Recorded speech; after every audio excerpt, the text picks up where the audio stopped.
हमारे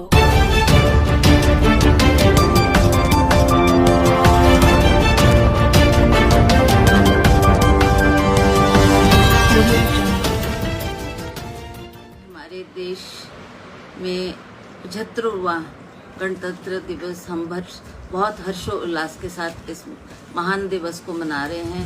आज सेवा दल की टुकड़ी ने यहाँ इकट्ठे होकर हमारे झंडा की शान में सब एकत्रित हुए और उसका ध्वज यहाँ पर फहराया गया, जिसके लिए मैं यहाँ के वासियों को बहुत बहुत बधाई देती हूँ।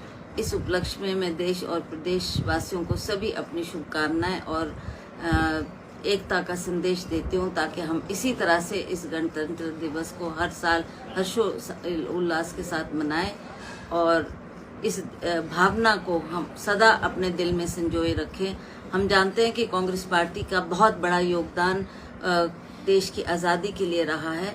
हमारे चाहे वो पंडित जवाहरलाल नेहरू थे, सरदार वल्लभ भाई पटेल थे और बड़े बड़े महान नेता महात्मा गांधी जैसी विभूति हमारे देश में उन्होंने इस मुहिम को आगे चलाने में उनका बहुत बड़ा योगदान है। सभी स्वतंत्रता सेनानियों को भी मैं इस मुकाम पर याद करती हूँ। उनकी देशभक्ति, उनका योगदान, उनका बलिदान हम लोग सदा याद रखेंगे और इस पर्व को हम इसी हर्षोल्लास के साथ हर साल मनाएंगे और नई पीढ़ी को भी इस इतिहास के बारे में अवश्य जानना चाहिए। उनको भी इससे समय पर उनको भी इसमें हम शामिल करने का अवसर देंगे, ताकि उनको भी पता लगे कि एक आज़ादी को पाने के लिए हमारे महान नेताओं ने कितनी कुर्बानियां दी।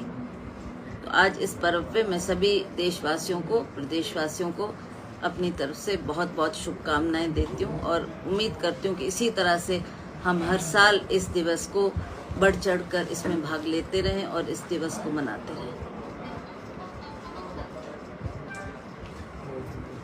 विधानसभा चुनाव को लेकर कांग्रेस की क्या कुछ रणनीति है, अगर मंडी लोकसभा सीट की बात करें? ये सभी जानते हैं कि 2022 में हमारा चुनाव होने जा रहा है विधानसभा का। उसके लिए हम सशक्त है, तैयार है और शीघ्र ही हम उम्मीदवारों को मैदान में उतारकर इस रणभूमि में भेजेंगे, ताकि वो इस युद्ध को जीतकर हमारे विधानसभा में कांग्रेस को विजय बनाकर भेजें और अगली सरकार कांग्रेस की बने।